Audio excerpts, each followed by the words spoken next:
స్వర్గీయ వంగవీటి మోహన్ రంగా గారి పేరు మీద కృష్ణా జిల్లాకి నామకరణం చేయాలనేది రాష్ట్ర కాపు జేఏసీ ప్రధానమైన డిమాండ్తో ఈరోజు రాష్ట్ర కాపు జేఏసీ సమావేశం ఏర్పాటు చేశాం. దీంట్లో దాదాపుగా 200 మంది ముఖ్యమైన సంఘ నాయకత్వం, అదేవిధంగా స్వర్గీయ వంగవీటి మోహన్ రంగా గారితో పయనించిన రాధారంగ మిత్రమండలి నాయకత్వం అందరూ కూడా దీంట్లో హాజరవటం జరిగింది.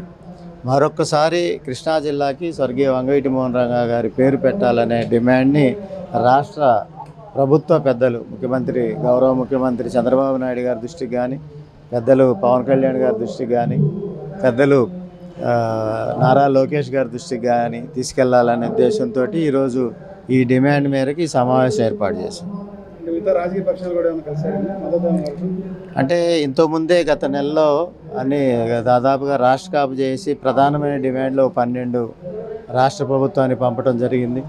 అదేవిధంగా జనసేనకు, కాంగ్రెస్ పార్టీకి, సిపిఐ, సిపిఎం, వైసీపీ పెద్దలు అందరికి కూడా ఆ డిమాండ్లను పంపడం జరిగింది. అందులో బీసీ రిజర్వేషన్తో పాటుగా ప్రధానమైన డిమాండ్ కృష్ణా జిల్లాకి స్వర్గీయ వంగవీటి మోహన్ రంగా గారి పేరు పెట్టాలని, అదేవిధంగా కాపు కార్పొరేషన్కి నిధులు ఏర్పాటు చేయాలని, గతంలోనే హామీ ఇచ్చిన నేపథ్యంలో కాపు భవనాలను పూర్తి చేయాలని, 2 ఎకరాల్లో కాపు భవనాలు పూర్తి చేస్తామని గతంలో హామీ ఇచ్చారు.